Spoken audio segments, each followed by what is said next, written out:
Iran ने कहां दिखाई अपनी ताकत? इजराइल ने हमास के ठिकानों को क्यों बनाया निशाना? तुर्की पर ब्रिटेन की कंपनी ने क्यों लगाया बैन? देखिए टॉप 9 वर्ल्ड बैटल ग्राउंड में ये सारी खबरें।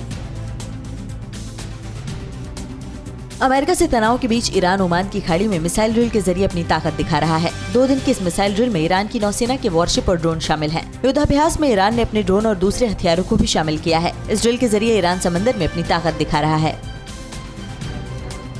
ईरान के इस मिलिट्री एक्सरसाइज में नौसेना के वॉरशिप के साथ ही 7 हेलीकॉप्टर, ईंधन भरने वाले हेलीकॉप्टर और अत्याधुनिक युद्धपोत शामिल हो रहे हैं। एक्सरसाइज में ईरान अपने यहाँ बने 2 आधुनिक वॉरशिप को समंदर में उतार रहा है। इस युद्धपोत से मिसाइल लॉन्च किए जा सकते हैं।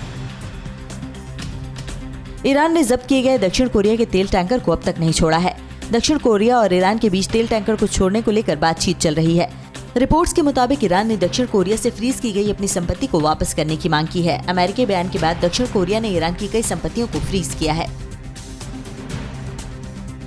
ईरान ने कहा कि वो कभी भी अमेरिका के B-52 बॉम्बर को मार गिराने की ताकत रखता है। ईरान की एयरफोर्स ने कहा कि अगर अमेरिकी बॉम्बर B-52 उसके एयर स्पेस का उल्लंघन करते हैं तो ईरान की वायुसेना उसे मार गिराने में सक्षम है। ईरान ने अमेरिका पर जंग के लिए उकसाने का आरोप लगाया है।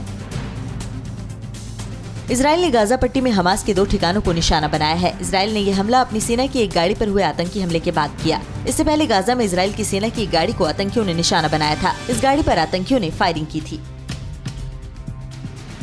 ब्रिटेन की एरोस्पेस कंपनी एंड्रायर ने तुर्की को ड्रोन बनाने वाली पार्ट्स की सप्लाई बंद कर दी है। काराबाग की जंग में तुर्की के ड्रोन के इस्तेमाल के बाद ब्रिटेन ने तुर्की की ड्रोन बनाने वाली कंपनी को स्पेयर पार्ट्स की सप्लाई बंद करने की बात कही थी। यमन में हूती विद्रोहियों को करारा झटका लगा है। यमन के मारिब प्रांत में 27 हूती बागी मारे गए हैं। यहाँ सरकार के समर्थक मुराद ग्रुप ने हूती आतंकियों के ठिकाने पर हमला बोला था। इस हमले में 27 बागी मारे गए। मुराद ग्रुप ने हूती बागियों के कई इलाकों पर कब्जा भी कर लिया है। ईरान ने यमन के अंसारुल्लाह ग्रुप को अमेरिका की तरफ से आतंकी संगठन घोषित करने पर नाराजगी जताई है। ईरान ने कहा कि ट्रंप प्रशासन यमन में शांति प्रक्रिया को पटरी से उतारना चाहता है। ईरान ने अमेरिका पर यमन के सऊदी अरब के नेतृत्व वाले गठबंधन के अपराध छिपाने के आरोप लगाया है।